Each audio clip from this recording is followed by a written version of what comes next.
What's going on, guys? Welcome back to the show. Today we have another Q&A episode. Thank you to everybody who asked a question. We are doing this on that anonymous NGL app or whatever.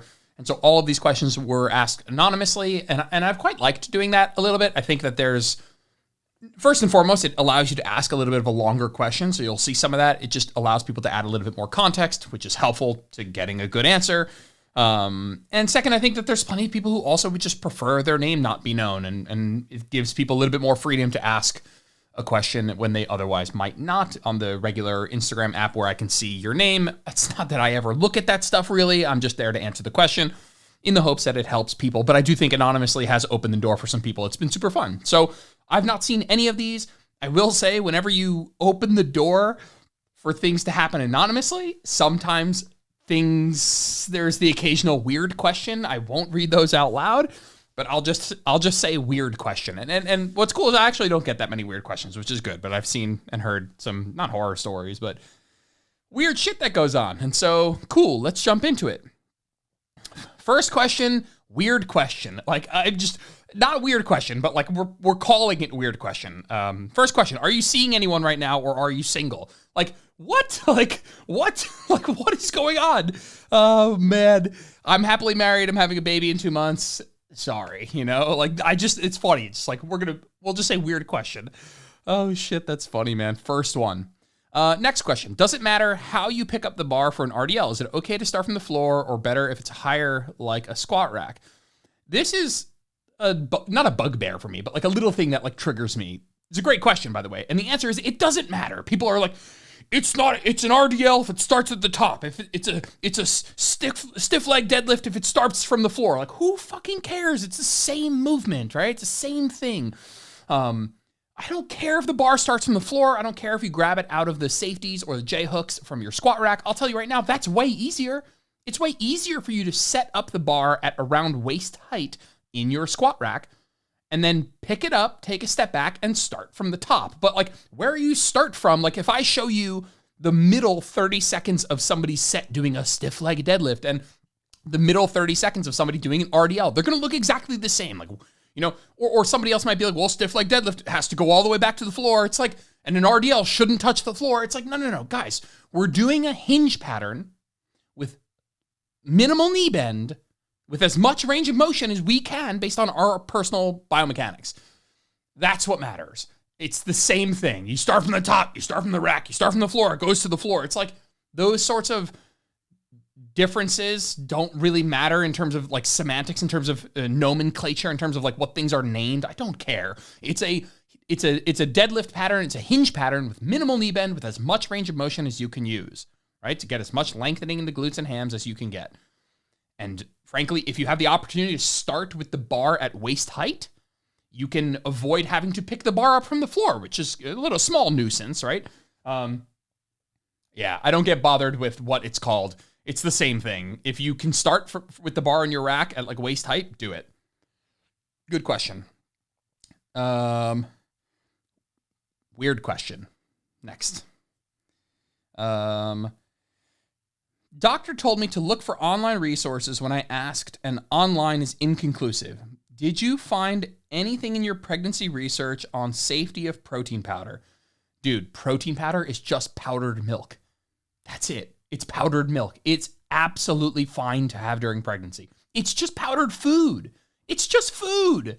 Like, it's literally just food. That's it. It's not like a special, in a factory, it's man-made industrial. It's just fucking food. It's just powdered milk, basically, right? Where they took out the carbs and fats. That's it. So you're fine, man. It's disappointing that a doctor doesn't know that, I guess, to be fair. But whatever. Yeah. Next question. Plans for tomorrow? Doing this podcast? I don't know. We'll throw that in the weird question bin. Next question. It seems like in maintenance phases, I retain a lot of water from extra salt and food. Would it be smart or okay idea to spend like 1 day a week at lower calories to try and offset that? Or is that just dieting without a label? I'll be clear with you. You should never, under any circumstances outside of prepping for a photo shoot or a bodybuilding show, try to manipulate water. Water is going to come and it's going to go. It has nothing to do with fat gain, has nothing to do with overall health. It's going to come down to habitual and acute salt and carb intake, stress, training, inflammation, sickness. You should never be trying to manipulate water weight. You should never be like, oh, I'm going to do this thing so I don't retain water, so I do retain water, or whatever. Like there's nothing that you should do to manipulate something that is just transient in nature. It's gonna come, it's gonna go. If you did this, by the way, if you're like, oh, I'm gonna spend one day keto, by the way, if you go keto for a day, you'll flush out a bunch of water, right? You don't eat carbohydrates, you won't store as much glycogen in the muscles, and you'll lose a bunch of water weight. But the day you go back to eating more carbs, it's gonna come back. And so this idea of like trying to manipulate water is just a waste of energy. I would not spend any time or energy on it. It's gonna come and it's gonna go. Like, just if from a body composition perspective, just worry about fat and muscle. Like, water's going to come and water's going to go. And frankly, I retain a lot of water. It's an interesting comment because most of that water retention comes from glycogen storage in the muscle, and it's water retention that makes you look good. It's water retention like the water that you retain with creatine that makes you look better, makes you look more muscular, more defined, more toned, whatever words you want to use.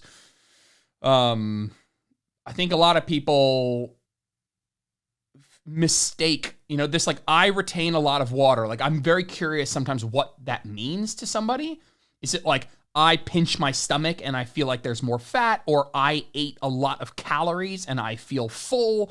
Like, this, I retain a lot of water. It's like, how do you know that that's what's happening? Like, are you like, hey, it's hard for me to take my rings off? Like, that's more of a real thing than any of the other things I just said. If someone's like, hey, I have difficulty taking my rings off the night after I have sushi, yeah, that's probably water retention. But like, there's just nothing you should do about this at all. Seriously, you're like, would it be smart or okay to spend one day you should just never be trying to manipulate water weight at all. Next question. What are we at? 7 minutes? I'll go for 45. Let's see. Being a coach/PT myself, how do you deal with unreliable/rude clients who make you feel devalued and not appreciated? Ooh. I mean, I'm not trying to be like ruthless here, but like, you don't coach that person. I'm not sure I've ever had somebody be rude and make me feel, maybe they have. It depends. Sometimes there's not, and I'll just take like the unreliable part, or like clients who I'm not really having the best one-on-one relationship with from person to person. I'll say that the more optimistic part of my brain says, hey, these are people that you can, like, there's an opportunity here for a really great experience to turn this around, right? Can you turn this around? Can you turn their experience around, improve their experience? Can you as a coach figure out how to mend this situation? And I have this sometimes. I'll give you an example. I think that like people who leave negative comments on stuff are real opportunities, or people who are like, I don't know, maybe we put them in like the pain in the butt bucket. Like, they're real opportunities. And you kind of, I think about this sometimes when people join the group and they have like a bunch of critiques, or they're like big skeptics. They're like, your program is this, your program is that. And they sound like they're very skeptical.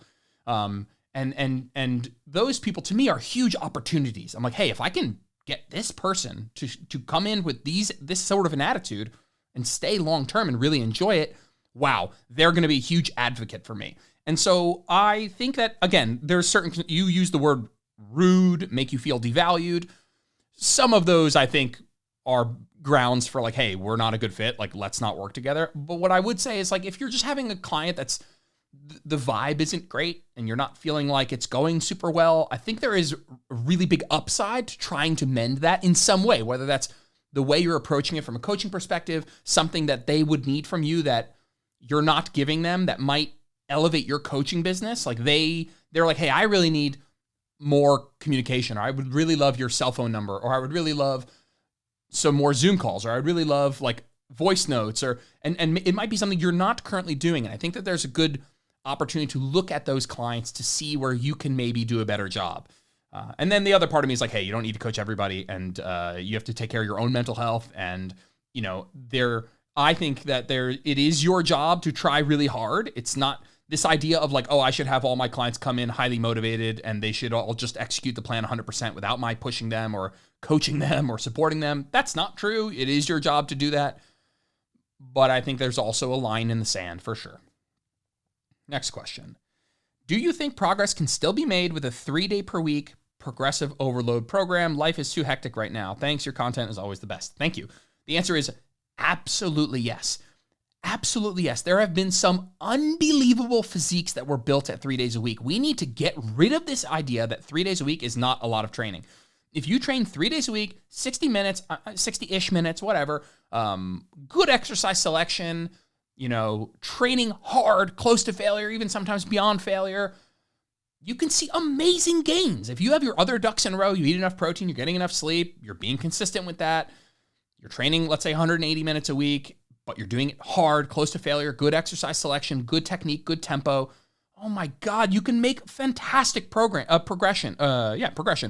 If you're a professional bodybuilder who's been doing this for 20 years and is at like the peak of your genetic potential, and you've been training fucking 5 or 6 days a week, and you go all the way down to 3 days per week, can you still progress? I don't know is the answer. I'm not sure, but 99% chance that's not you.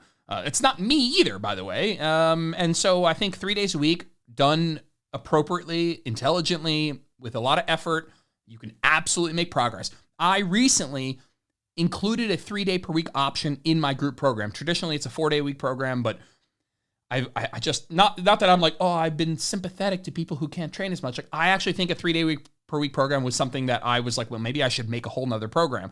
Because I think 3 days per week, there's a huge amount of people that's the amount they can train. And I want them to know that they can make amazing gains if they do something intelligent.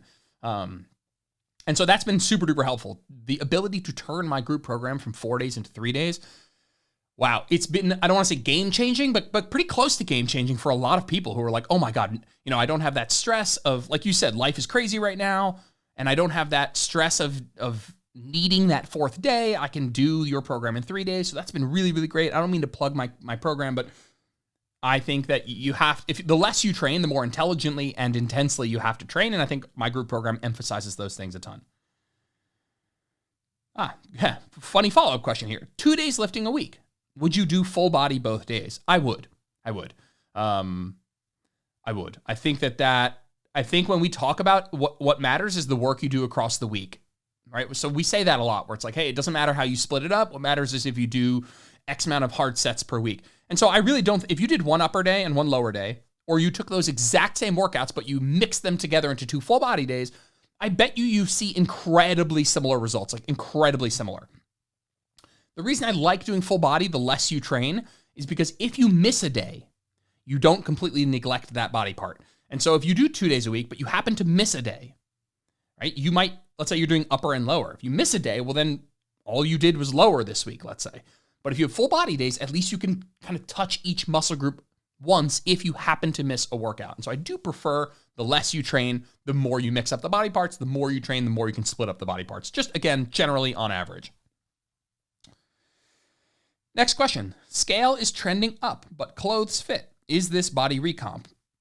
Yeah, it's probably. It's just like really hard to say. These are like questions that are just really tough to answer definitively.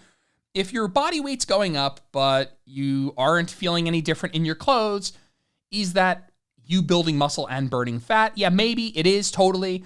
I also just like scale is trending up. Like, what does that mean? Like, are you, have you gained like 1 pound over the last week or 5 pounds over the last week or 5 pounds over the last 6 months? So it depends because I don't want to be a pessimist. I think, to be honest with you, I love this. I think if your scale's trending up and but your clothes fit well, is that probably likely that you're building some significant amount of muscle? The answer is yes. I would bet you are. But I would also say like the scale trending up, depending on what that means, like could very well, if not, is probably a calorie surplus. And so calorie surplus technically isn't what you mean. You mean body recomp, which means, is this me at maintenance calories, building some muscle, burning some fat? Man, if the scale's trending up, like, 1% of your body weight per month, that's a surplus. And, the follow-up question is like, is that a big deal? What should I do about that? If anything, those are questions for you and some professional, I think. Next question. Needing hobbies outside of the gym is so real. And this person's referencing the podcast that I did recently with Butter Your Macros. And I'm glad you said it. Having gym and nutrition be your whole life has caused some mental health struggles for me as well. It was nice to hear someone else say it who gets it. I appreciate that a ton. That has been something I've talked about in my own therapy for a long time. And frankly, it's funny. I didn't actually tackle my relationship with my body directly. I didn't go to therapy talking about how obsessed I was with having a six-pack and being lean year-round, or go to therapy talking about how back in 2014, my testosterone dropped like under 200 because I was walking around single-digit body fat, never eating any dietary fat, lost all my libido, had some, wink, wink, men's health issues. And it, like, what I'm trying to say is tackling that problem directly isn't what I did. By the way, that's a great idea. You should tackle that problem directly. I'm not suggesting you do this. The thing that really helped me was actually adding other things to my life that meant something to me. Adding other things to my identity. Things that, like, if you were like, hey, what's Jordan about? 2013, 2014, 2015, just my body. I was ripped guy. I was muscular guy. I was jacked guy. 2023 me, there's a lot more about me, right? I spend a lot of time with my dogs and I train them and we go hiking. We do a lot of nature, a lot of outdoors. I play a lot more soccer. We're having a baby. I want to be, focus on being a dad. I'm more into my business and helping others. I'm a really deep into the espresso. Like I've absolutely loved like the home barista as like for me, a hobby. It's been really great. And I've picked up other hobbies and put them down along the way, but having other things that I care about, that make me happy, that are part of my identity, it's almost like a pie chart. It's like in the beginning, that pie chart was by default completely filled with fitness, let's say. But adding other things to my life has eaten up part of that pie chart so that the part that is me caring about being super lean and jacked all the time has shrunk. And it's shrunk to a size that all of a sudden, when I look at that whole pie chart, doesn't consume my life anymore. And I think that a lot of people would benefit from a relationship with food, relationship with body, comparison, body dysmorphia, would benefit from acknowledging, maybe I need other things too. I'm not saying that focusing on your health and fitness is freaking awesome. I'm just saying, if you feel like you're taking it to a place where your relationship with your body and food and training is not the healthiest, is not the best, or you'd like to improve it, I would look at that bucket of like, well, maybe I got to get out there and do something else. Me starting to do more cardio has become a huge hobby of mine. I know it's like funny I'm viewing that differently because running it's so funny. I'm viewing that distinctly differently because running has nothing to do with the way I look. None of the reasons I am doing cardio have anything to do with the way I look. And so things I do because I care about the way I look, that part of the pie chart has shrunk quite a bit over the last decade. And doing cardio is purely a health endeavor, and honestly a mental health endeavor too. It's something that I've grown to enjoy a little bit more. I know that's annoying. Like I'm annoyed that I've started to enjoy it, except for the workout that I'm about to do when I'm done with this podcast. I will not enjoy that. But I appreciate you saying that, and I got to tell you, it's something very, very near and dear to my heart is that acknowledgement of, hey, let's diversify our identity a little bit. Let's not be just this fitness person because it will actually make the time you spend on your health and fitness and aesthetics a little bit more enjoyable if it's not the only thing on your plate, let's say. So cool. Thank you. Next question. Creatine hype, ? Is it worth it? What to expect? Here's the deal. Creatine, I'll give you the short version is creatine works, period. I'd say there's probably like 20% of people who are non-responders who it doesn't do much for, but let's assume that it works for everyone. I think that's the basis we should start with is like, hey, it's probably going to work. It's not probably going to work because what I mean is that of the people who respond to it, it definitely works. I know that that's like a 60% of the time it works every time sort of thing, but for most people, it's going to do something. Now, creatine works. It's safe. It's easy to take. 99.999% of the time, there's no downsides. I've had people go, I get bloated and I have digestion issues. And I think that if I have someone who's like, hey, I get really bloated and digestive issues when I take it, I think that there's almost certainly something you're doing incorrectly. Like doing a loading phase or taking too much of it or mistaking bloating for something else, right? Maybe you see the scale go up and then you reverse engineer that you think you're bloated when in reality that's like normal function of creatine. So I think creatine is absolutely worth it. I would go as far as to say every single person on the planet, period, should take creatine monohydrate 3 to 5 grams per day and never think about it again. Like when you're like, hey, what to expect? Like the scale might go up 1 to 3 pounds and you might feel a little bit stronger in the gym. But I would rather you expect nothing. I would rather you say, hey, I take this thing. It's going to help in the background. It's not a needle mover, but you take it because it's relatively cheap, almost certainly helps you be stronger, maybe has some cognitive benefits. I mean, there's a lot of research going on right now in elderly and neurodegenerative disease where we are seeing some improved memory, stuff like that, and which makes sense. I mean, one of the biggest users of creatine is your brain. And so it's something that you say, hey, of all the supplements, what's funny is like, it's a complete walking, like, what is the word I'm looking for? My brain is, I could use some creatine, you know what I'm saying? Not an oxymoron, contradiction. If you take any supplements, and basically any supplement, barring like vitamin D or fish oil or multivitamin, let's say, but you don't take creatine, that is, it's indefensible. Creatine works better than it works more definitively and better than most, if not all other supplements, is relatively cheap, is not age or gender specific. Like everyone can take it. You know, I think that I have kids, so I'm wondering, okay, when should a kid take it? Maybe when they start in serious, intense sports, high school, maybe, you know. I don't actually know that there's no reason not to start earlier, but that would be the first time where I'm like, this all of a sudden might matter even a tiny bit. So creatine hype, yes, creatine works. Is it worth it? Yes, absolutely. What to expect? I would expect nothing. And it's funny, I would expect nothing and just have faith that it's doing something. I know that that's not a great vote of confidence, but I don't want people to think creatine's like going to all of a sudden make them double their bench press.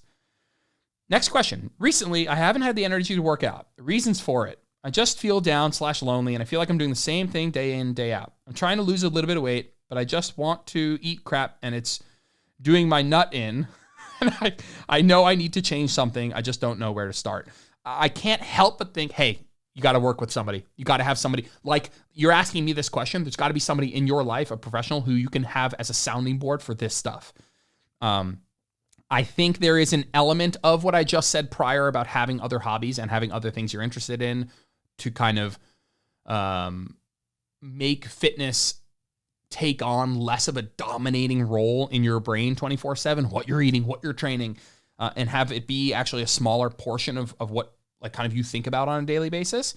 I think when you're like, hey, I want to lose a little bit of weight, but I just want to eat crap. I think I'm kind of drawing a metaphorical line back to the beginning of what you said, where you're like, hey, I'm feeling down and lonely. And I think that you can go two ways with this, because sometimes when you're going through a tough time in your life, I'm going to use like going through divorce, let's say, then focusing on yourself from a physical health perspective is something that can be really grounding. It can be something that is, compared to other shit, in your control to some degree, right? It's like, hey, my whole life's going to shit, but you know, this is something I can really focus on. This is something that I have full control over, so to speak.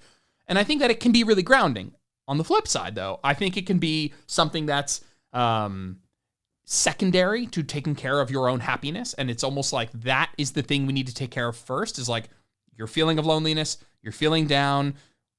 And for you, that's making it harder to focus on yourself. And I think that there's an element of trying to focus on that first. And whether that's therapy or, again, finding some hobbies, finding other things in your life that are fun and positive. I know that that's like a vague thing, but like I think going out and joining groups, I think for us, Jenna and I, like going out and joining local soccer teams and meeting people. And honestly, I don't want to sound too woo-woo, but like, it's good for the soul to interact with other people. Like when we were in Texas, you know, that was a big part of my life. Since we moved to North Carolina, I haven't played much, but that's just because the baby's coming. And I just feel like I've been preoccupied with thinking about that. But I know that that's something I will do this year.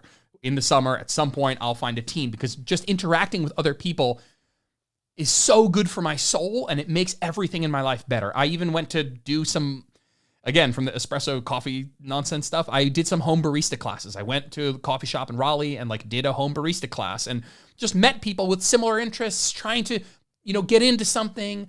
I don't want to tease this right now, but I've been thinking about making more of a community platform. A lot of people are doing this right now, like on Mighty Network or whatever, like these community platforms for fitness, but also for education. And a lot of people have Facebook groups. Maybe there's something there where you're kind of going at this alone, and it might be good to get into a community or something like that. So I hope that some of that was helpful, and I really wish you the best, and I hope you can find somebody or a group or something to help make you feel good. Next question. Where are we? 25 minutes here. Thoughts on heart rate training for running? More important to be running or switch to walking to keep heart rate in zone 2? I feel like I would be mostly walking in order to keep heart rate low. I can run 5 miles slowly without stopping and feel good, but heart rate in the 150s the entire time. So I want to start by saying that just doing cardio, just doing the run or doing the walk or doing the incline walk or the bike or the elliptical, just doing the freaking work is way more important than this question. And what I mean by that is doing the work is the most important thing. Being like super hyper nuanced with the exact heart rate zones and stuff, it only matters in 2 circumstances. Like being specific with the level of intensity that you're training with is only important in 2 scenarios. Number 1 is if you're training for a race. And this actually is actually a part of the second answer is the second thing is if you're doing a lot of training. So if you're doing a lot of training, then how intense each of those sessions is how intense each session is very important, right? If you're training 5 days a week and they're all a little bit too hard, you might overtrain. If you're doing 1 or 2 sessions a week and they're a little bit too hard, you're probably fine, right? Because just multiplied by the amount of sessions, it's not going to tip you over what you can recover from. And so I see this question and I'm like, hey, I don't know how much training you're doing. I don't know what your goals are. I'll tell you now, if you're not doing more than 3 days a week cardio and you're not training for a race, I might not be so worried about this. I might not be so worried if you're like, hey, does it matter if I'm in zone 2 or zone 3, if my heart rate's at 130 or 145? Like, it probably doesn't. And for a lot of people who don't train a lot, it's probably even more beneficial to not do a ton of low intent. What I mean by that is like if you're only training 1 day a week cardio, it definitely doesn't matter how intense you train, and you might actually want to go a little bit harder, right? Because you're not doing as much. So heart rate training for running is more important the more training that you're doing, and the more performance-oriented your training is. For the average person, if you're getting 2 days a week cardio in, I wouldn't stress so much about where your heart rate is. I think you should focus more on what you enjoy doing, diversifying those workouts, having something that's kind of fun. Now, very specifically speaking, if your intent is to be in zone 2, and there are reasons that you would want to do that, right? From a performance standpoint, if you're training for a race or if you're doing a lot of training, then I would pick an intensity that allows you to keep your heart rate in zone 2, right? And so for a lot of people, running in zone 2 is not possible. You have to be very fit to run and remain in zone 2. Zone 2 is not a very intense training intensity. And so in order to run and have that not be very hard, you have to be very fit. I can't run in zone 2 at all. I definitely can't do that. For me, a zone 2 is either on a bike or it's an incline walk. And I think there's nothing wrong with that. And so if you're like, hey, I feel like I'd be mostly walking in order to keep heart rate low, that makes total sense to me, by the way. If you were in zone 2, I bet you can't run. I bet most people can't run in zone 2. But you might be better off doing your slow 5 miles in the heart rate around 150, like depending on what your total, training across the week looks like, or what resistance training you're doing, what your nutrition's like, what your recovery's like. So I wish I could be more helpful. I think if you have a coach that's specifically telling you to be in zone 2, then I would modify the intensity and what you're doing to be in the zone 2 heart rate range. I want to be very clear about heart rate. Heart rate is just one proxy. Zone 2 is not a heart rate. You can use heart rate to get you in the ballpark of zone 2, but zone 2 is more of a ventilatory threshold. We don't need to get into that right now. I guess we could, just for fun. Like, what is zone 2 really? When zone 2 becomes zone 3 is when you cross over the first ventilatory threshold, which essentially means when you know you're out of zone 2, when your breathing starts to change rapidly and you start to breathe faster and deeper. We do something that's called the talk test, where I usually have my clients record themselves saying the Pledge of Allegiance. And if it sounds like, I pledge allegiance to the flag, United States of America, I know that they are no longer in zone 2, they're in zone 3. And the kind of the way we know that is when you start to work at a higher intensity, you start to burn more carbohydrates and the CO2 levels in your blood start to go up. And in order to get rid of that CO2, your body has to breathe faster. And so that shift in how you're breathing is really what zone 2 is, but it's a little vague. I mean, I'm sure you just heard me say that and you're like, I don't really know exactly what he means. So guess what? We use heart rate ranges, 60 to 70% max heart rate as a general proxy for zone 2. It could be even a little bit higher percent than that. But yeah, heart rate ranges aren't perfect, but they're certainly a little bit more accessible and a little bit more straightforward. And they're incredibly useful when they are needed, when someone's training a lot or when they are training for a race, let's say.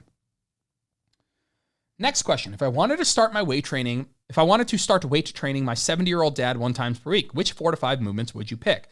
First of all, incredible, amazing, absolutely do it, 100%.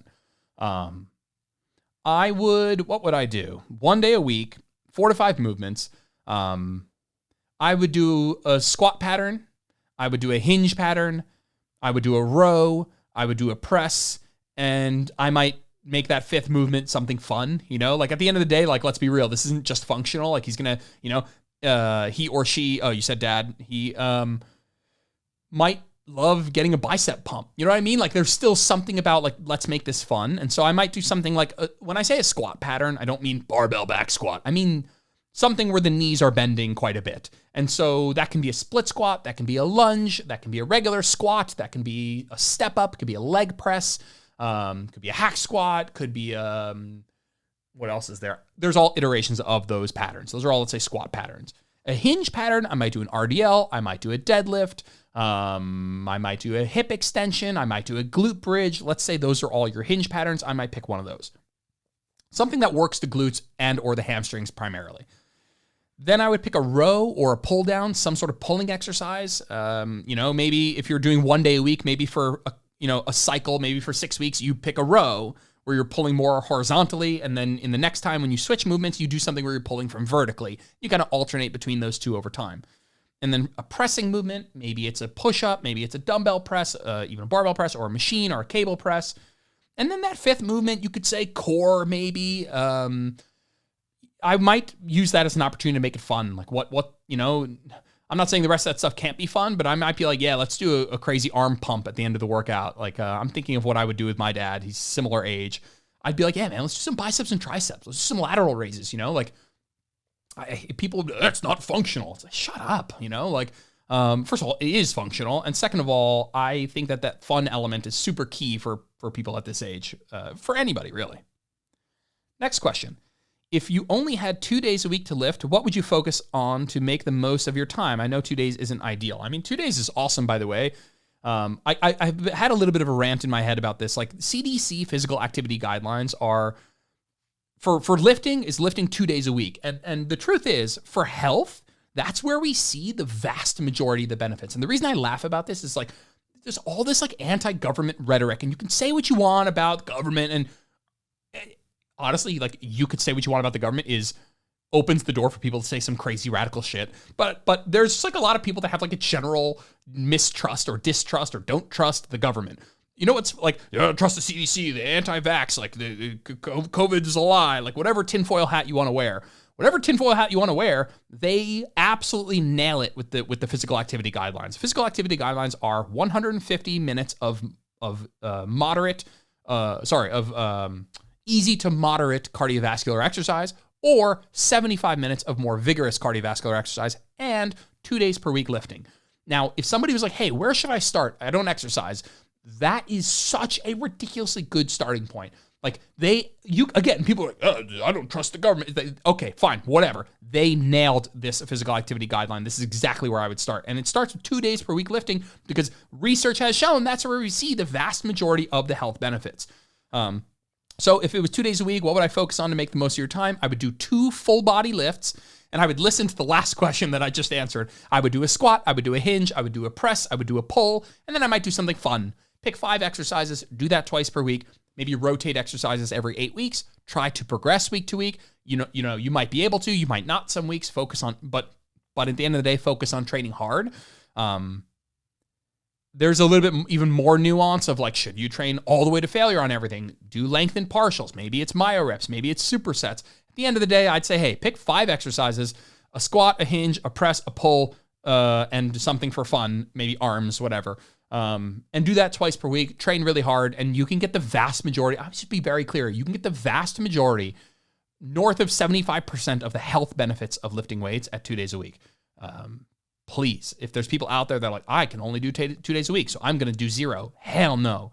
2 days a week is amazing, amazing. If you're more muscular out there, I bet you 2 days a week is not enough to progress. Fine. But that's a more muscular person looking to get even more muscular. We're not talking about health anymore. You know what I mean? Like, that's not a health pursuit anymore, which is fine, by the way. If you want to have more muscle and be even stronger, hell yeah, that's great. Cool. Go do your thing. And there's probably a little bit of health benefit beyond 2 days a week for sure. But please, we're not scoffing at 2 days a week here. Hell no.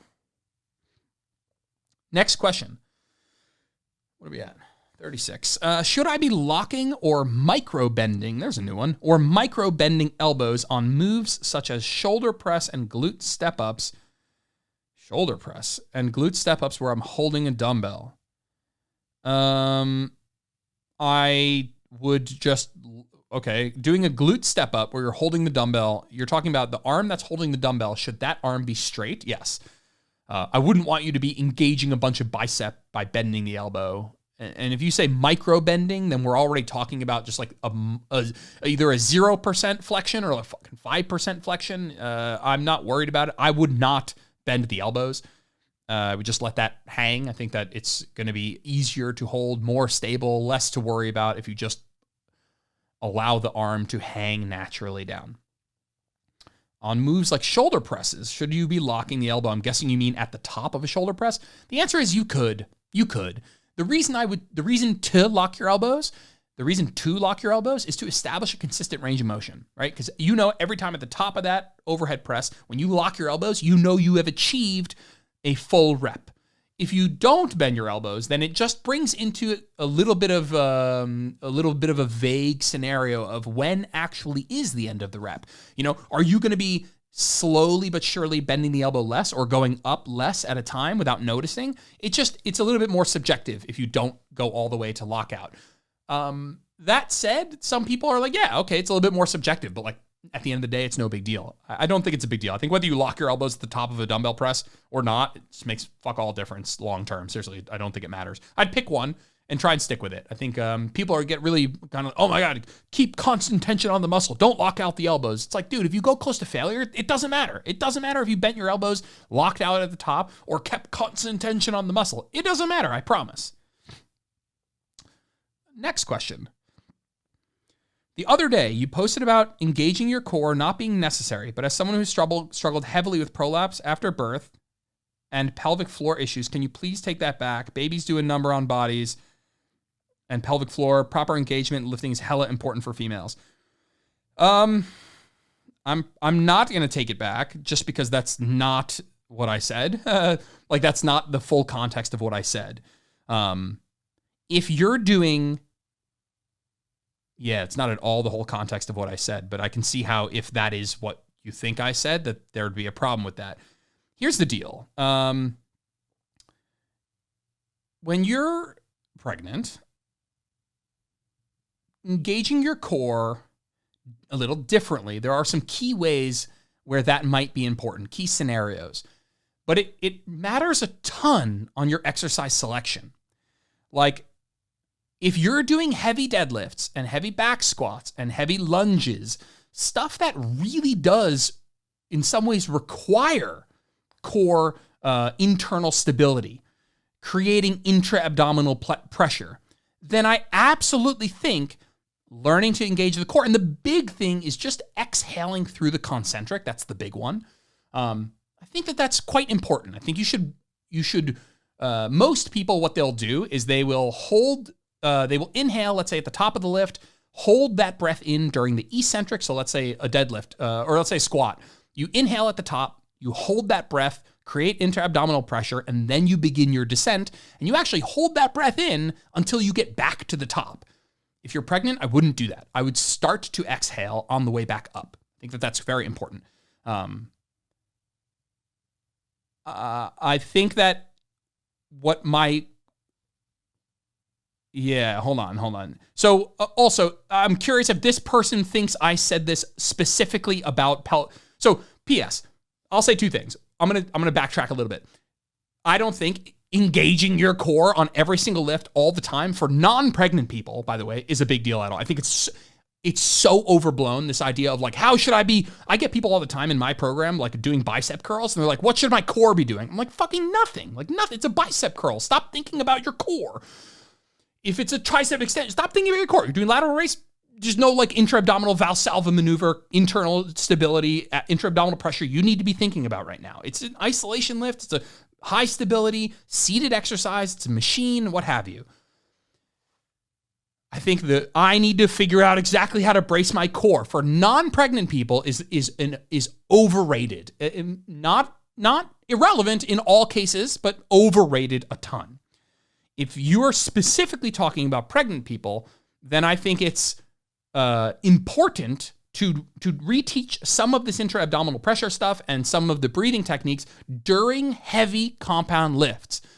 But again, I have people in my group that are like, "Hey, I can't do this. I can't do this upper body day anymore because I'm pregnant." I'm like, "Dude, we're doing seated bicep curls, a seated cable row with one arm, single arm lateral raises like hanging off of a cable or something, like an overhead single arm try." I'm like, you can do all of this stuff, and it has nothing to do with bracing and like you don't. I crack up because all of the pregnancy workout programs all assume that everyone's doing CrossFit, and everyone's like every single. I did at least 3 different pregnancy courses on like how to lift and how to how to take care of your pelvic floor. They all assume that you're doing CrossFit. They're like, here's how you do pull-ups and push-ups and back squats and deadlifts and barbell bench press. And I'm like, we don't do any of these, for the most part. What about chest supported rows? What about, an incline dumbbell press? What about, overhead single arm tricep extension? Like, and it's funny. It's like people are like, oh yeah, like you could do that just fine, but nobody's talking about that. So I think that you are either mistaking what I said about pregnant people, or you're assuming what I said about regular people, I would also say for pregnant people, but that's not true. So that happens a lot. Proper engagement with lifting is hella important for females. Yeah, I even think that's just a tough thing to say, generally speaking. I think for pregnant people, learning to breathe is during heavy compound. Like, think about all the pieces of context I'm adding. For if you're pregnant, learning how to breathe during heavy compound lifts is important. But if you're not pregnant or you're not doing heavy compound lifts, maybe you're doing isolation lifts or really, really high stability exercises that don't require core engagement, then this is not very important. I think that there's just a misunderstanding there a little bit. Cool. Next question. Thoughts on a full marathon? Do you plan to do one? How much training should you put into training for a full and a half? I'll start by saying the difference between training for a full marathon and a half marathon are incredibly similar, nearing identical. I know that's like tough to understand. My reason it's tough to understand is one is twice as long as the other. Once you're at about a half marathon distance, training is incredibly similar. Training for a half or a full or an ultra, it's not like, from a half to a full, you have to do twice the amount of training. And from a full marathon to an ultra, you have to do another 100% extra training, double your training again. That's not how it is. If you go online right now and you Google, Jakob Ingebrigtsen, whatever, his half marathon training, right? Or, Kipchoge, you look up his marathon training. Like, they are going to you won't be able to tell which is which because they fall under very similar categories of doing a lot of low intensity work, right? Some sub-threshold work in that like moderate intensity range, and some a little bit of high intensity work. And they are going to be most likely capped out by time and recoverability. It's like if you're training for a marathon, people, if you look up Kipchoge, I don't know, whatever he's doing, like 80 to 120 miles. There was a guy who just broke the 2-mile record. I think he was doing like the 2-mile record or the marathon, and he was like doing a crazy amount of miles. My point is these training programs are going to look way more similar than they are different. And I think that's really important to understand. You need to be a good runner. You need to train to be a good runner. And you need to be trained to be a good long distance runner. And people who run half marathons are really good at the marathon. People who run the marathon, really good at the half marathon, really good at the 10K, really good, less good maybe when we get into the 5K range. But there isn't that much of a difference. And so I'm not sure. I think I will do a marathon at some point, but I trained for a half marathon, and I thought the next step was going to be training for a marathon. But I had this talk with my coach, and he's like, hey, if you're looking to learn more about programming, then I wouldn't go do a marathon, because it's going to be a lot of the same shit we've been doing for a half marathon. So I'm training for a 5K, which when you go down to a 5K distance, becomes more of a speed race, less of a long distance run, let's say, and the programming changes a little bit more. And that's something I wanted to experience. So you're like, how much should you put into training for a full and a half? I would say almost the exact same amount of time, frankly, if not exactly the same amount of time. It might be what you do at that time is slightly different, but I promise, like, if you pulled up like 10 of the best marathon runners and 10 of the best half marathon runners, you would not be able to kind of pick and put their training programs in the right place. You'd be like, oh, these are all over the place. Like, I don't know which is which. The training isn't that much different. Cool. Do I plan to do one as of now? Yes, I'm sure in my life it will be something I'd like to do. But not next, let's say. Okay, number 1. I'm a nurse practitioner. I'm tired of seeing 45-year-olds die from preventable diseases. I guess we'll go to the hour mark. We'll go 2 more. Tired of seeing 45-year-olds die from preventable diseases, heart attacks, strokes, diabetes. I have a healthcare background, and while I get the concept of promoting health, aka telling people to lose weight, eat healthy, stop smoking, etc., most people don't understand or know how to go about doing this. I want to help them. How do you go from I want to help people to I do help people? What was your step? This is a long question. This is 2 questions, by the way. What does your step 1 into your coaching role? What was your step 1? And yes, I tried to teach them during my appointments, but there's not enough time to actually devote to coaching them. And that is you're answering your own question here. And it's 2 things. 1 is connecting with those people outside of the time. I'm guessing you're an in-person practitioner here. You're saying not enough time to devote to actually coaching them during your appointments. It's developing systems so that you can help those people when they leave you. I got to tell you that I was talking about this on Dr. Joey Munoz's podcast yesterday. The thing that got me into online coaching was realizing I was seeing all these in-person clients, and they wanted to lose weight, they wanted to get healthier, they wanted to work on their habits, but I was only seeing them during their workouts. And so I thought, well, I need to figure out a way to touch these people and their habits outside of our sessions. And so I actually started just online coaching my in-person clients. I was like, hey, here's a spreadsheet. Let's start tracking habits, portions of protein, servings of vegetables, hours of sleep, whatever. Let's start working on habits. And I realized, I could do this with other people, not people that I'm seeing in person. And so my in-person coaching actually just began as trying to help people during the hours that they're not with me. And for online coaching, they're never with you. So it does actually kind of really dovetail nicely into that as a business. The second thing is posting on social media. Now, people misunderstand posting on social media as posting on social media does 2 things. Number 1, it widens it is a client acquisition, right? It's about, finding more customers, let's say. It's marketing for sure. We'll call that width. Width is about exposure to new people. You want to find new people, find new customers, find new clients. The second is depth, and that's getting them to trust you. And so you don't even need a big following to have a successful business. If you have really loyal customers and clients and followers that are going to trust you enough to hire you and give you money for your services.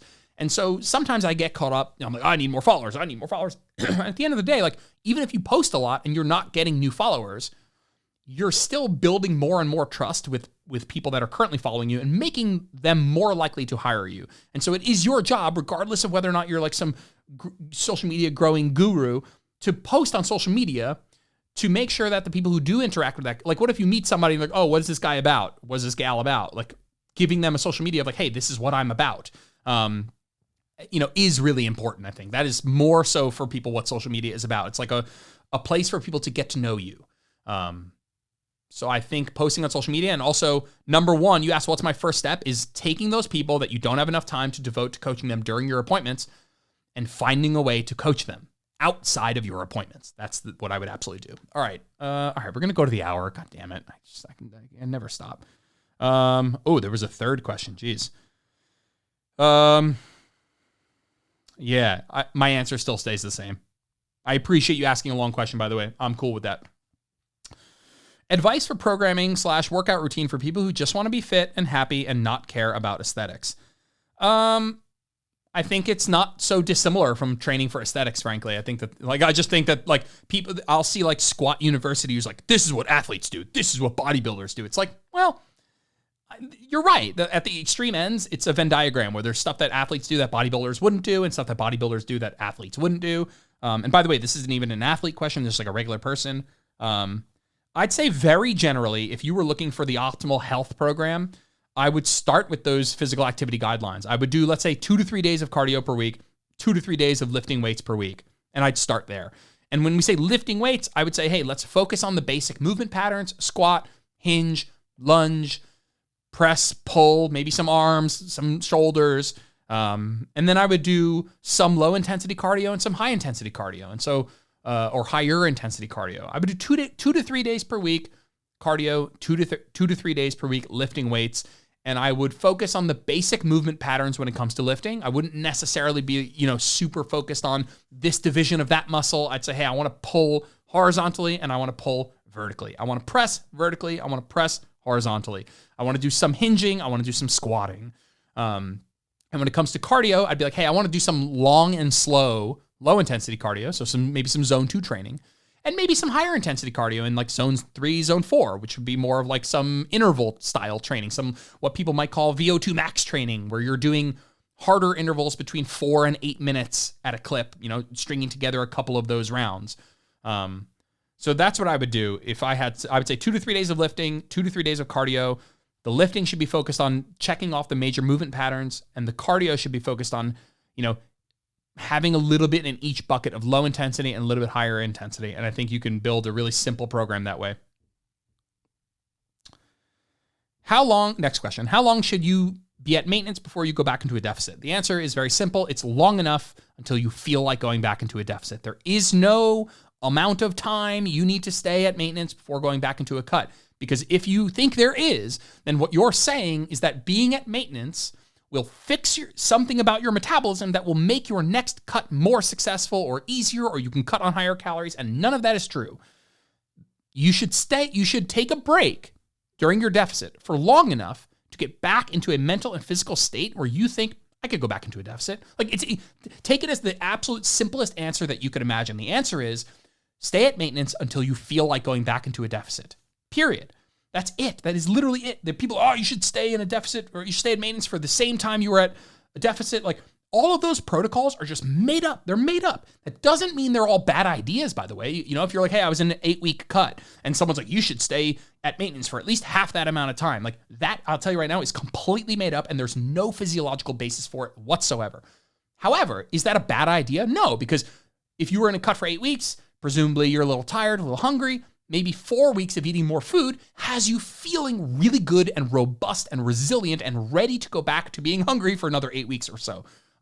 So those are all fine ideas, but the diet periodization of diet for this many weeks, then maintenance for this many weeks, then diet for this many, it's all made up. It's all made up. You could just stay in a deficit the whole time if you want, if that was something that you were happy with the trade-offs. There's no actual physiological basis for any of this periodization within dieting. There's only what we think is going to be practical for the individual. Next question. Key similarities / differences between your programming and Brian B's programming. I don't know. First of all, I love Brian. Brian Borstein, super smart, good friend, good dude. If you're in either of our groups, Brian does the programming for Paragon, by the way. I'm not in Paragon, and I'm not in Brian's program either. If you're talking about his specific programming for himself, I know that Brian does, right now, he doesn't go on the basic week calendar. That would be a big one. I think Brian does 9-day microcycles. What I mean by that is like he goes through maybe lifting 5 workouts every 9 days. I'm making that up, maybe 6 workouts every 9 days. Instead of doing like the Monday to Monday sort of like 7-day week. That would probably be a big difference. Paragon doesn't do that, but I know Brian does in his own programming. I'd say Brian and my programming are incredibly similar. I'd say we both are on the moderate to low end of the volume spectrum. We are on the moderate to high intensity side of the spectrum to save time. I think we both like the utilization of intensity techniques. We both have been enjoying some length and partial work. I'd say very, very similar program, to be honest with you. We might have different ways of explaining stuff. I'm not in the group. I'm not in Paragon. I don't know what they do, but I know that Brian's mega smart, and I know that we share, I'd say, a vast majority of the same principles when it comes to programming. And so you might get some slight differences, but man, I mean, if there was another person I'd advocate you go check out and go follow their programming, it would be Brian. Damn you guys at Paragon. So many group members. Next question. Weird question. What are you doing tomorrow? This podcast. If you have widespread joint pain, would it be preferable to work in the 8 to 12 rep range as opposed to less reps and more weight, or does it make much difference? I know there's more context to this, but is this a thing in regards to joint pain? I appreciate your time.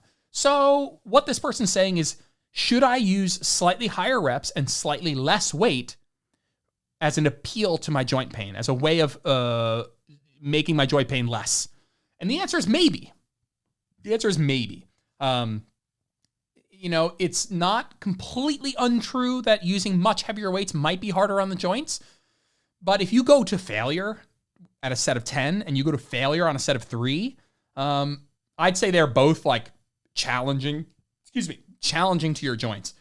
I would say I'd rather you take this. I think that's a good idea.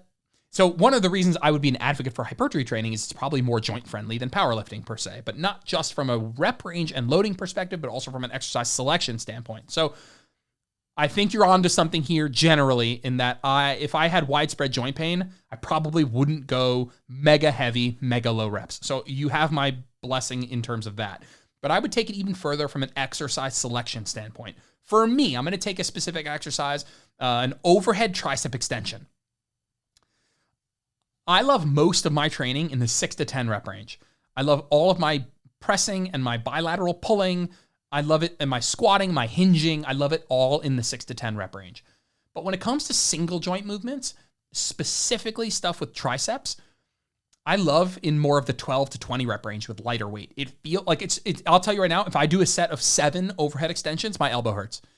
If I do a set of 17, my elbow doesn't hurt and my triceps are smoked.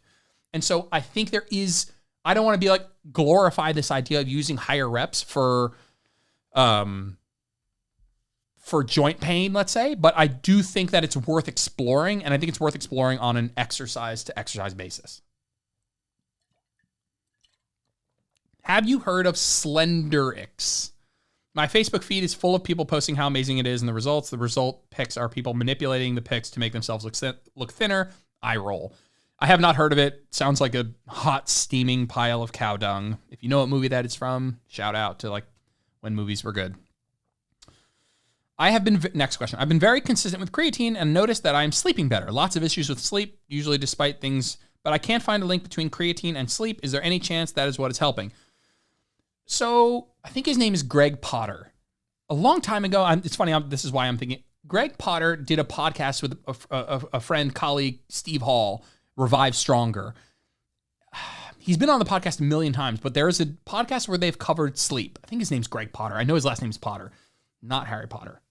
And they talked about this. And they talked about how creatine might be helpful during times where you're training really hard when it comes to sleep. But I would be out of line trying to give you more in terms of exactly how that works. But if I find the podcast, if you're the one who asked this question, shoot me a message. I'll see if I can find that episode for you. Next question. So you're sure 4 exercises plus an optional one is enough? Kind of question face.